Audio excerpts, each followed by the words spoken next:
नमस्ते दोस्तों, आज बात करते हैं एक ऐसे टॉपिक की जो हमारे राज्यों के चलने के तरीके के लिए बहुत इम्पॉर्टेंट है। फिस्कल फेडरलिज्म और 16th फाइनेंस कमीशन। सबसे बड़ा सवाल ये है, क्या 16th फाइनेंस कमीशन पैसों के बंटवारे में फेयरनेस और अकाउंटेबिलिटी इंश्योर कर सकता है? सबसे पहले सिचुएशन समझते हैं। स्टेट्स को अभी डिविजिबल टैक्स पूल का 41% मिल रहा है, जो जम्मू एंड कश्मीर के यूनियन टेरिटरी बनने के बाद 42% से कम हो गया है।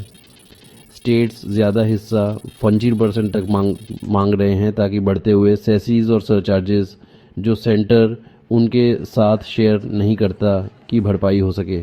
लेकिन यहाँ पर बात ट्रिकी हो जाती है। डिविजिबल पूल खुद ही श्रिंक हो गया है। 2011-12 में ये सेंटर के ग्रोस टैक्स रेवेन्यू का 88.6% था, लेकिन 2021-22 तक ये घटकर 78.9% रह गया। तो स्टेट्स ज़्यादा मांग रहे हैं, लेकिन जिस पूल से मांग रहे हैं वो छोटा होता जा रहा है।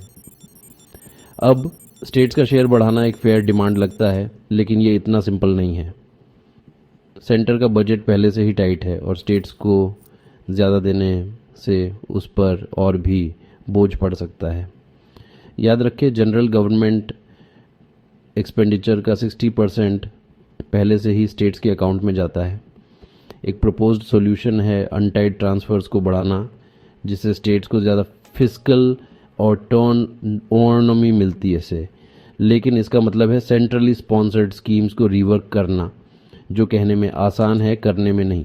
ये स्कीम्स अक्सर उन एरियाज़ को कवर करती हैं जो स्टेट्स की रिस्पॉन्सिबिलिटी है, जिससे ओवरलैपिंग एक्सपेंडिचर्स होते हैं और नेशनल प्रायोरिटीज़ पर कम फोकस होता है। फिर बात आती है कि स्टेट्स अपने पैसे कैसे खर्च करते हैं। कई स्टेट्स रेवेन्यू डेफिसिट्स में चल रहे हैं और डेली एक्सपेंसेस और सब्सिडीज़ को कवर करने के लिए उधार ले रहे हैं, बजाय ग्रोथ में इन्वेस्ट करने के। बढ़े हुए अनटाइड ट्रांसफ़र शायद नॉन मेरिट सब्सिडीज़ जैसे फ्री पावर और वाटर को फंड करने में ही लग जाए, बजाय कैपिटल एक्सपेंडिचर में यूज़ होने के। कैश ट्रांसफ़र स्कीम्स का क्या?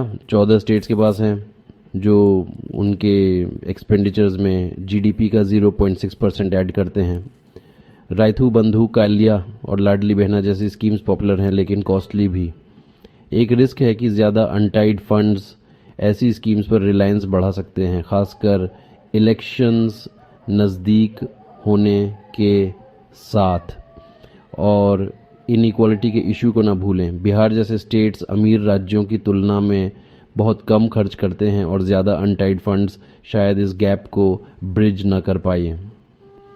साथ ही चाइना और साउथ अफ्रीका जैसे कंट्रीज़ के मुकाबले इंडिया में लोकल गवर्नमेंट्स को टोटल स्पेंडिंग का एक छोटा शेयर मिलता है। इंक्रीज ट्रांसफ़र्स शायद स्टेट्स को लोकल गवर्नमेंट्स को ज़्यादा पावर डिवॉल्व करने के लिए इंसेंटिवाइज न करें। अंत में फाइनेंस कमीशन के पास एक टफ जॉब है। उसे सस्टेनेबल डेवलपमेंट और इफेक्टिव सर्विस डिलीवरी इंश्योर करने के लिए फिस्कल, गवर्नेंस और इक्विटी इम्पैक्ट्स को बैलेंस करना होगा। लक्ष्य एक ऐसा फेयर और अकाउंटेबल सिस्टम क्रिएट करना होना चाहिए जिससे सभी को फ़ायदा हो। बने रहने के लिए धन्यवाद।